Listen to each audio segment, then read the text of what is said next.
మధురాగానం పచ్చని లోకం మన ప్రాణం. ప్రకృతి ఒడిలో మన జీవితమది దేవుని అందమైన వరం. పొద్దున వెలుగై సూర్యుడు నవ్వే, పక్షుల పాటలు హృదయం మోగే, నదుల జలధార కథలు చెప్పే, చెట్ల నీడలో ప్రశాంతి దొరికే.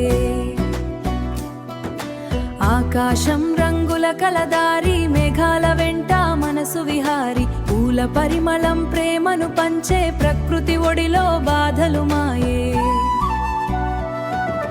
ఓ ప్రకృతి నీవే జీవగీతం, నీ ఊపిరిలోనే ఉంది లోకం. నిన్ను కాపాడే మనసు ఉంటే భూమి నవ్వుతుంది ప్రతి క్షణమే. వర్షపు చినుకులు ఆశల హారం, పర్వత శిఖరాలు ధైర్య స్వరం, గోదావరి తరంగం జీవన నాదం. అడవి గాలిలో స్వేచ్ఛాభావం, చిన్న పువ్వులో విశ్వం దాగి, చిన్న నవ్వులో ఆనందం నిలిచి. ప్రకృతి చెప్పేది ఒక్కటి సత్యం, ప్రేమతో బ్రతికే జీవితం నిత్యం. పచ్చని భూమి మన బాధ్యత, ప్రకృతే మన అసలైన సంపద. ఓ ప్రకృతి నీవే జీవం, నీవే గానం.